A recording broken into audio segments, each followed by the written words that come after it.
it is very likely that chronic inflammation is making you very sick and slowly killing you, and you're not even aware of it. Chronic inflammation is strongly associated with obvious conditions like arthritis and rheumatism and gout, but it is also very heavily linked to type 2 diabetes, to coronary disease leading to strokes and heart attacks, to Parkinson's, to Alzheimer's, dementia, autoimmune diseases, and even cancer. Welcome to Shape Fixer. I am Andrew Tunstall, lifestyle and nutrition coach, and I have managed to get my inflammation under control, and it is amazing what a difference it has made to my quality of life. It's been life-changing. So I am going to explain to you in this video enough about chronic inflammation so that you understand what it is and what it's doing to you, and so that you also learn how best to manage it. Now, first of all, what is inflammation? Inflammation is a natural mechanism whereby your body responds to the presence of some kind of foreign body, so a virus or a bacteria or something that's infecting you and causing a problem, or responds to an injury, and in each case it is to stimulate the recovery. So curing, it fires your immune system to combat the infection, or it fires up your body to start the healing process. So it's a very important process, inflammation. Unfortunately, what happens in our modern world, because we eat so badly, and also because of a few other aspects of our modern lifestyle, our immune system is triggered all the time because there is a much higher level of background inflammation than we should have. So we eat things, or smoke, or have too much stress.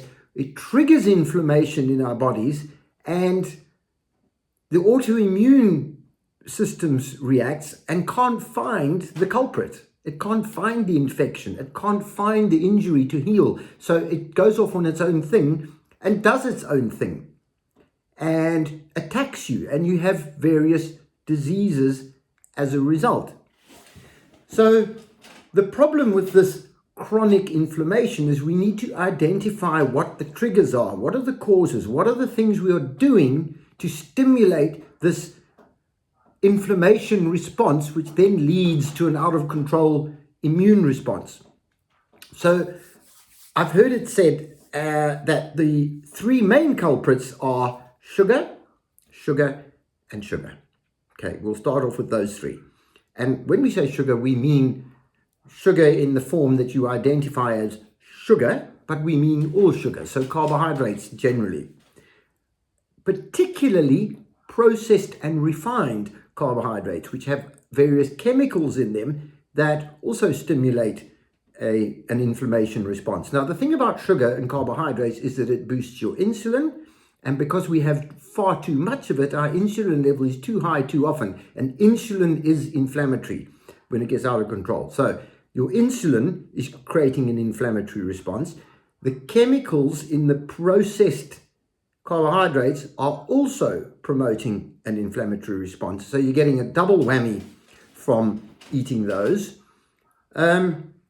Lectins are quite inflammatory, and lectins are chemicals that are found in grains, and they are nature's way of almost poisoning us, if you like, and putting us off eating them. But we have found ways to eat them because we process them and cook them, but we still get the lectins. Overeating, just generally eating A, too much, and B, too often, causes inflammation, or doesn't allow your body time between meals to combat inflammation and to calm everything down. So we stay permanently inflamed. Allergies, so intolerances and allergies to food, those types of reactions will cause inflammation. And then three, lifestyle causes like cigarette smoking, overindulgence of alcohol, and too much stress, and the release of cortisol, which is our stress hormone. Those three factors are also very inflammatory. So it isn't just about what you eat, it's also about smoking, drinking, sleeping, being stressed.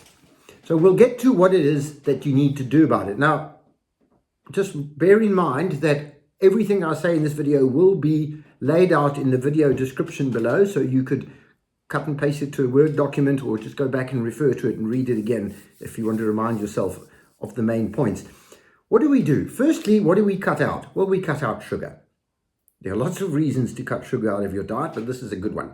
Cut out the sugar. Cut out the carbohydrates as much as possible and substitute carbohydrates for more fat. Have more fat in your diet because then you'll still get your energy, but cut the sugar out of your diet. Cut down on alcohol if you're a heavy regular drinker. You really need to drink alcohol in moderation. And just stop smoking. Stop smoking already. I mean, we know this. Lots of reasons. Here's another reason. Don't smoke cigarettes. It'll also save you quite a lot of money if you stop smoking cigarettes.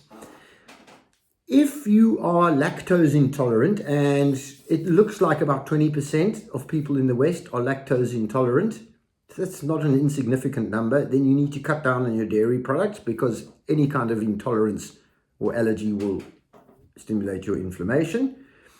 And try to avoid lectins, so cut out or cut down on legumes, they are high in lectins, and nightshade vegetables, which are tomatoes, potatoes, peppers. Have one of those with your other vegetables, but don't put them all together and use them as your main vegetable source. And then trans fats. Trans fats are artificially produced in a laboratory so that the food lasts longer on the shelf and your body can't digest them properly and you have an inflammatory response to them. Trans fats are found in things like margarine and sunflower oil. So you need to substitute your trans fats. Don't eat margarine, eat butter. Don't use sunflower or canola oil, use olive oil. Increase your intake of omega-3 fats, which are very anti-inflammatory. Omega-3 fats are in oily fish. So what would that be? Sardines, salmon, trout.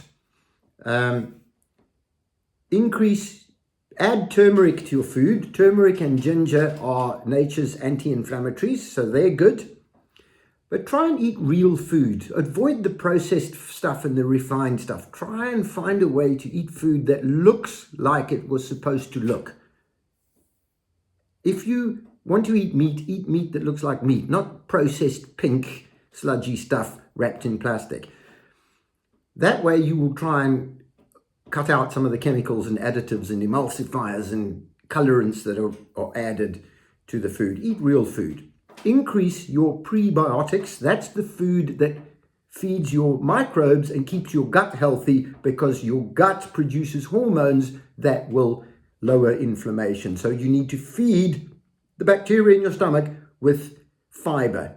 So eat food with fiber in it, like vegetables, not processed, pulped up food that has had the fiber taken out of it. Then you need to make sure you get regular exercise. It doesn't have to be hectic exercise. Just go outside for a walk for 15 minutes. Regular exercise is very anti-inflammatory. Try and improve your sleep. We've done a video about sleep. I'll link it here down below.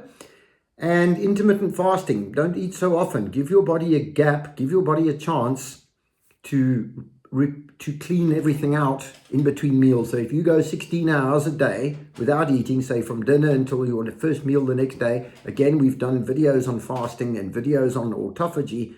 That is also a really good anti-inflammatory behavior. You will not fight chronic inflammation by taking anti-inflammatories for two reasons. One is that eventually you'll have stomach problems from the drugs and you can't take them indefinitely. But the other thing is that it tends to fool you into thinking you've got it under control, and then you go ahead and you eat whatever you like, and you smoke, and you drink too much so long as you take an anti-inflammatory. That is not the way to do it. It is not sustainable. It's not a healthy way to do it. You want to keep your inflammation under control by being healthy and eating the right food and having the right behaviors.